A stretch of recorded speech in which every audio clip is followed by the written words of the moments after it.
même temps, le cœur de l'Isle-sur-la-Sorgue bat la mesure du territoire.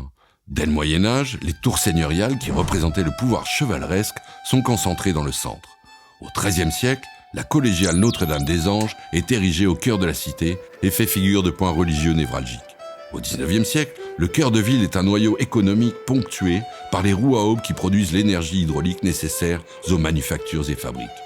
Bien des années après, au XXIe siècle, parier sur le projet de construction d'un pôle culturel en centre urbain est donc une évidence. Dans de nombreuses villes de France, les centres se dépeuplent. Fermeture de commerces, dégradation de l'habitat, etc. C'est donc la perte de l'âme des territoires qui fragilise l'identité locale. À l'Isle-sur-la-Sorgue, on veut continuer à faire battre le cœur de la ville en investissant et en construisant un pôle culturel et un cinéma au cœur de l'îlot de la Tour d'Argent. Un choix osé, mais qui crée du lien et dont les bénéfices sont attendus pour tous, notamment les familles lilloises, les commerçants, les acteurs économiques et sociaux, ainsi que les visiteurs. Parce que créer un cinéma dans le centre historique est beaucoup plus complexe qu'à la périphérie de la ville, ce choix a occasionné de nombreuses contraintes qui ont dû être prises en compte dans l'élaboration du projet ces dernières années. Il fallait notamment maîtriser l'emprise foncière, convaincre les partenaires financiers, trouver un gestionnaire de cinéma compétent et qualifié, respecter les enjeux patrimoniaux, mais aussi permettre la continuité des activités économiques pendant la durée des travaux.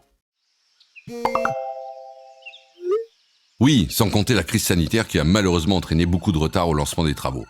Outre ces contraintes inévitables au démarrage du projet, il fallait d'abord lancer des opérations de réhabilitation patrimoniale pour préserver l'identité de l'îlot.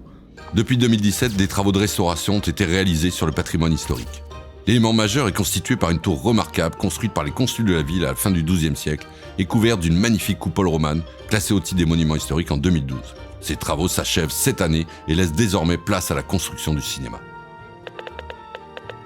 C'est bel et bien lancé. Les travaux de réhabilitation de l'ancien cinéma et de la cour de Brancas, future entrée du cinéma, ont démarré en novembre 2021. En janvier dernier, après l'arrivée de la grue, les opérations de démolition ont été lancées. En avril, place aux fouilles archéologiques, étape incontournable avant le début de la construction. Juillet et août, la trêve estivale. En septembre, les travaux reprennent avec les fondations. La gestion de ce cinéma sera confiée à la société Trévance, déjà en charge de 3 cinémas en région Provence-Alpes-Côte d'Azur. 3 salles de cinéma, totalisant 378 places, seront créées pour une programmation équilibrée et adaptée.